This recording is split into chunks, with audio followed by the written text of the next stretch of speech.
creativity could be the future, since most of our students are more technologically advanced than most of the teachers. Because you can't give students knowledge or empower them with knowledge and then expect them to not use it. Right. It seems as though the students are ahead of us, and as educators I think we have an obligation to be ahead of them and let them know what else we can do in a positive way. And it's just such a great feeling to be around so many people who are doing the very same things in their own particular states for their students, and it's just that's a great opportunity for us. It's just to see what can we do for our students as we progress into this next century.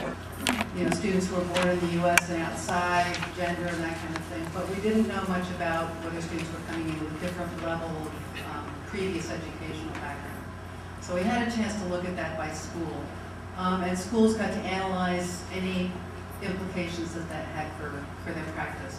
So what I wanted to feed back is just a couple of areas where a number of schools were considering change. I think it's a lot that this has to do with is basically how they perceive their abilities.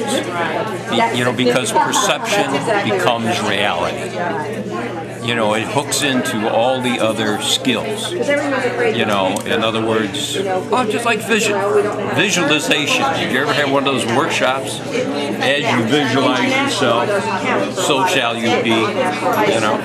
I think that the transition between college and high school, you have to have a liaison who's also a facilitator to let them know that these are still high school students. They're transitioning.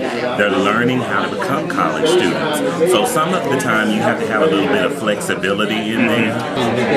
The motto was that no matter how poorly a kid may be doing, it was ingrained in the culture of the school that you never give up on a kid, period. If a kid was doing horribly, okay, right through his senior year, what can we do to support this kid? Data is my friend.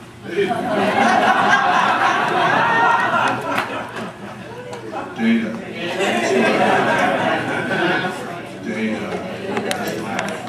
That this whole organization has really made data our friends. Data. Data. They learn from play, and how often play is discouraged in schools.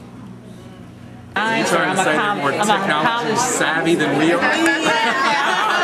I'm a different generation, and I'm going to feel more comfortable knowing that it's okay if I don't know all of it and can't do all of it, as long as I find ways to support them so that they can go on with their style of learning and their style of creativity using the digital world. And we did exactly what the kids did. Just fooled around with it until somebody figured it out, and I mean with a little bit of structure to it, but once the structure was given, it was exploring and messing around, as the article said. And I said to the group, that's the way I learned a lot of the stuff on the computer, was just sitting there and clicking the mouse and see what happens.